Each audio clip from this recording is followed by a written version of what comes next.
The Kenise and Marc Show. The Kenise and Marc Show.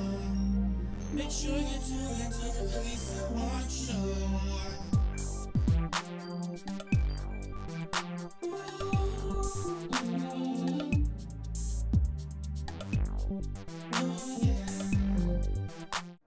Hey everybody, welcome to the Kenise and Marc Show. I'm Kenise. And I'm Mark. We're so excited to have you guys here joining us for another great topic show. We're all about relationships, and that's what we want to talk about today, is a particular aspect of when a relationship kind of goes sour. So our topic today is discussing, I cheated, what do I do next? How do I proceed? I don't want to continue cheating, but I cheated on my significant other, the person I'm dating, and I want to come clean. And we're going to talk a little bit about that. Right. Well, you have to make a decision. The first decision you need to make is your partner able to handle the truth or not? Most women cannot handle the truth. Sorry. Okay, so if most women cannot handle the truth, so for the women who cannot handle the truth, my opinion is you don't tell them, but you acknowledge your wrongdoing to God and ask for forgiveness, and then you stop doing what you're doing. If you really love the person that you're cheating on, you stop what you're doing and then you go on with your life. That's my opinion. I think I like that opinion. I think you should, if you cheated and you want to come clean to your significant other, I think you need to reevaluate and examine yourself. Why did I cheat in the first place? Because what would stop me, I've never cheated on anybody, but what would stop me from doing it again? Was it maybe we're arguing too much? Maybe I'm just tired of the person. Maybe I don't want to be with the person. That person doesn't excite me anymore. That person is nagging. That person is just overbearing. What is it about the relationship that caused me to go out there to cheat? I think a man's answer to that question is different from a woman's answer. Okay, so what would some of the I was talking to a family member the other day, a male, and he told me that one of the reasons why he fell into that is because his partner was complacent, didn't feel like doing the wifely duties, if you will. No, I'm serious. Yeah. And that happened, and I've talked to many from a man's point of view. I've talked to many guys, and most of them say that because they get all excuses. I worked at a school many years ago, and the office was predominantly women, and I would listen to them. The women or the men? The women talk about their own personal lives. Yes. And that's where I learned, because I think I was a little naive back then, and I'm listening to these women, and they're telling me what they tell their husbands. Every excuse. You mean their excuses that they yes, have? They have the excuses they have. So not to be intimate with their husband. Yes. And, they were all laughing and talking and joking. But okay, I'm like, and I thought about that. I'm like, okay, but then you wonder why 5 years later, 10 years down the road, you're having problems. Yeah. Right. So it's like all kind of, it's the children, or I'm tired, or But whatever. Mark, to be real, from a girl's point of view, I feel, I think a woman, in most cases, we're the ones who are taking care of the kids. We're the ones who are taking care of you. We're the ones cleaning. We're the ones cooking. We're the ones, because I've heard it from other women, during girl talk that, we come home and he's sitting on the couch and the kids are crying and dinner needs to be prepared, laundry there to do. I've heard this. I've heard this from moms, whether they're Christian moms or non-Christian moms. I've heard them saying, and then I do everything when I come home. I'm still in my heels, Kenise. I'm still running around, getting the kids, getting them their shower, getting them into bed, getting them this, getting dinner. I'm still in my heels. I'm still in my shoes. And he's sitting on the couch, and then I'm folding laundry when the kids go to sleep because I'm putting the laundry, I'm doing the dishes and stuff like that. Then I go to bed. But you're doing that every day? That a woman is Almost. doing that every day? No. Almost. No. But then No. There's got to be a balance. then you go to bed and he's like, "Oh, baby, like Okay, baby, one what? Like particular, my hands one are particular like day bleeding I from can the see laundry." that. But if you're married, you can't spend the rest of your marriage saying that. Second point to that, Mark, I think with, couples and relationship, it's not, a guy can get turned on very easily. A woman takes a little bit longer. So I feel it's so important that you just go right into sex. Who said that? There's the foreplay aspect of it. And a lot of men, not to cut you off, you'll have your chance. A lot of men don't do that aspect of it. And a lot that's of what them I do. hear. And okay, well, I hear that a lot of women, you got to get the girl to the place where she wants to be intimate with you, mentally, physically, and emotionally. I agree, but I mean, so there's got to be, you got to sit down and talk about it. So if there's no communication with this, then it's gonna go south. Because if she's not hearing how he feels, and he's not hearing how she feels, then it's gonna, something's bound to go wrong. So if that's the reason for him to cheat, and he wants to now come clean, we're saying it's a guy, but it can also be a girl that could do this, and he wants to come clean, you're saying they need to think for themselves, how is my partner going to accept this? Is my, personality wise, we can't share that with you guys because it's based on the person's personality. Yeah, you have to determine that can even they handle while you're the truth? dating. Can they handle the truth? Can they handle the truth? And some people can, they're very strong, and it's like you tell them something like that, and they're disappointed, they're hurt, they're angry, but yet they're going to stick it out and they'll be loyal. Right. Then you have other people like, oh no, I'm not sticking around for it's this. a risk. Yeah. It's a risk for you to and tell you have the to person. know your partner. If you know your partner can't take it, again, my advice is you don't tell them. You don't tell them. If you care about them, you change your ways. Yes. Change your ways, fix it, and go on with your life. Right. I do feel with the changing your ways to that point though, Mark, part of when somebody cheats, I think if you go to counseling, a lot of the therapists would ask, who are you accountable to? Because I feel sometimes if you're not accountable to somebody, Mark, you want to continue doing it. If I know that I have this issue and this thing that I keep going back to, if I have a friend who holds me accountable to say, dude, like, what are you doing? Or Kenise, like, what are you doing? Who are you talking to? Yeah, you that have helps. a husband at home. So I feel it's very important if you've cheated to confide, even if it's not maybe the person you're talking to, you need to spill the beans and be honest to somebody else. To say, listen, Mark, I messed up. Like, I cheated on my husband. I did X, Y, and Z.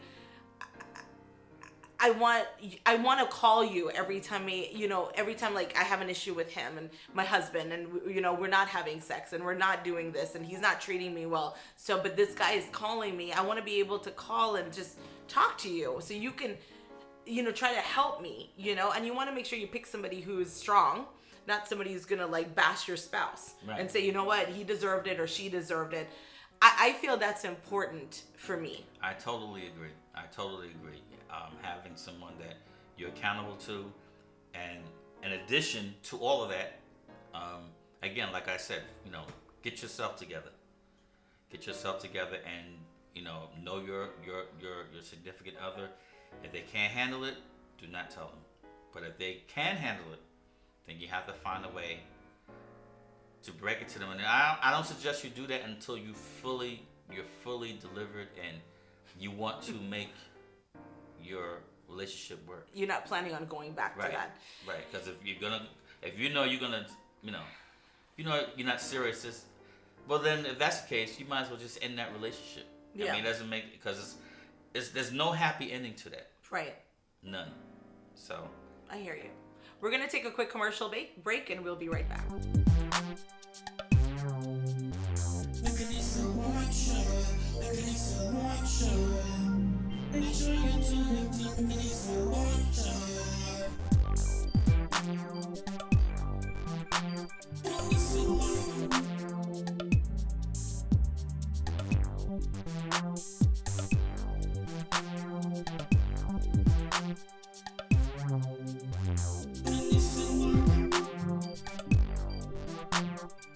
Hey guys, welcome back.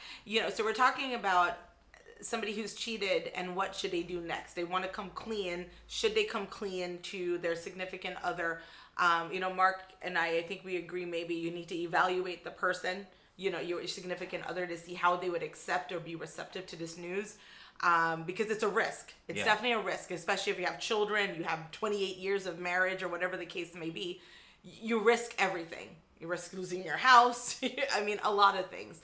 And a lot of people, maybe females, I don't know about males, they'll throw it back in your face. Oh, yeah. So they'll hold it against you for the rest of your life, and you can't get over that bridge. It just becomes something that's daunting. I remember dating somebody when I was very, very young, and we had a good relationship, but I kind of saw his dad cheating. By chance, I caught his dad. I saw him actually being with another woman, and I remember meeting with the guy I was dating, and I didn't tell him that I saw his dad cheating, but I broke up with him, and I said, if your dad cheats, that means you're gonna cheat. It runs in your blood. I said, I was very young. I'm not laughing, right? I'm so sorry. I was very young, and I remember because I was so scared. I was probably like 18, 19. Horrible. I know it was, but you know what? I confessed. That's how I felt. And I said, because it hurt me, because I really loved his dad, and and I saw that, and I was just like, that means you're gonna cheat. This is kind of like, it runs in your blood. I didn't know. I was young. I was stupid. I didn't know. I was young too at one point, but I didn't think that I wasn't that crazy. My thinking. I did think. Oh, okay. Well, I'm a little crazy, and I think you guys will find that out. I am a little crazy. So I was always fearful of that, and I've experienced. I know people who've gone through marriages with infidelity in it, Mark, and these are women. Their husbands cheated, and the women who I think would never accept it, they accepted it and said, listen, I appreciate the fact, after they calmed down, that you actually told me, and you want to work on the marriage. I think it's so important for the person who did the cheating, how he or she presents it, if they decide to present it to the person, setting the tone. Right, as opposed to getting busted. As opposed to getting busted, and being like, I want to fix this. I want to fix me. I mean, if I were to experience that, that's what I would want to hear. If I was the one who was cheating, I want to come clean. That's kind of how I would set the tone. Like, I would wait for the right time. Maybe a nice romantic dinner. Maybe on... No dinner. Guys, don't do the dinner. Why? Because we were talking about that. You go out to dinner, and you set it all up. And when you about to drop the bomb... Here's to us. Right. And you know what she's going to do next? Instead of drinking it, she's going to throw that water in my face. And then you'll be embarrassed in front of the whole restaurant. Do that. Don't be in the public. I would never do that. Never say never. I would never do that. I wouldn't embarrass him like that. If you would drop this young kid because of what his father did. I know, but I was very young. I was very, very young. Don't judge me by that. If you would do that, I think you would walk out of that restaurant. I was very, very young. Cheating, when you've experienced cheating, I think, Mark, it's like glass being broken, because you lose the trust, and pretend like glass is like the trust. You could put together the pieces in a glass, but you will always see that it was broken. I was getting ready to make that point. That's the next biggest risk, is that you lose that, if trust. you do something like that, the trust is gone, and you have to, you'll be fortunate if you can build that trust back up again. Right. And I think if you're out there and you're looking at this show today, and maybe you have cheated or contemplating cheating, I think if you're contemplating cheating, I mean, you want to give some advice about if somebody's out there and they're contemplating, my relationship is not going south, not going well, I haven't cheated, I'm thinking about it. What would be some of your advice? My advice would be just simply sit your mate down and say, look, because most people who cheat, there's something wrong at home. They're not happy somewhere at home. Something is not going right at the house. So before you think about cheating, my advice, sit your mate down and say, look, A, B, and C, I'm not happy. Just put it on the table and see what happens, and just make the effort. And it's a word we used in one of our earlier shows that you said, called practice. Practice being in a healthy relationship. Practice Right. reaching out Right. to your significant other. Right. You know, Right. just do all you can, because there's no happy ending to cheating. No. People gonna Definitely. be hurt. It's not usually just the person you're cheating Right. on. It's other people, friends, family, whoever. So Right. Right. And so if you're out there, we hope that you would take some of the advice. We're not gurus at this. But we hope that you would just think twice. I think it's so important to also keep yourself accountable to somebody. It's important. I think it's important when somebody knows kind of what you're doing, and would somebody wiser, maybe stronger than you, and can hold you accountable and can call you and say, listen, I know you're struggling with this, but you know it's wrong. You need to try to fix this. Now, some marriages may not be fixable, or some relationships may not be fixable, or the person may not want to change. So you may do what Marc is advising. Go sit down. But if the person doesn't want to listen, and the person doesn't want to help make the relationship better, then that's a whole different subject. whole different story. Yeah. So I think I have a few things here. I think if you're planning on telling the person, though, you want to set the tone. It's important. You're just not going to come out and while he or she is in the kitchen and be like, oh, by the way, I cheated, and I've been cheating with X, Y, and Z. Most of the times, I think for girls, Marc, we have a gut feeling. Usually, you kind of feel it in your gut. Mm-hmm. Like sometimes, if you know your significant other is cheating, you kind of know it. But some of us don't want to come to reality with it. We don't want to face it. We don't want to face the music. Setting the tone, and if you're going to sit down and talk about it, be simple and direct. And don't try to sugarcoat the things. Own up to it, dude. Own up to, I made a mistake, but I want this to work. I want you and I to work. And and assuring the person, continuously assure, because you have to do that in order to build that relationship back to hopefully where it was and greater. Of course, Marc and I promote counseling. Yes. I promote it big time, and I know Marc totally. I do, and I know a lot of men don't like to go to counseling, but if you really love your wife or your significant other, if that's what it takes, you go to counseling. You have to, as you said, be accountable to somebody. So if it's not a counselor, then a close friend who could talk some sense into you. I But totally agree. some counseling has to come in from somewhere. Yes. Absolutely. Yeah. So, we want to hear your comments. We want to hear your thoughts. We want to hear your suggestions. And, part of the reason why Marc and I, this is a little bit more a serious conversation here. So we don't have a lot of joking going on in this show, because we both consider it very serious. Yeah. Relationships are already very, very difficult. And sometimes it'll be so much easier if we can just think of the other person's emotions and kind of the ramifications and the domino effect cheating may cause in a relationship before you continue acting on it. So we hope you guys really enjoyed the show, and definitely get in touch with us. Like us on Facebook, subscribe to our YouTube channel, and check out our other episodes every Saturdays at 8 p.m. Thank you guys so much for joining the Kenise and Marc show. I'm Marc. I'm Kenise.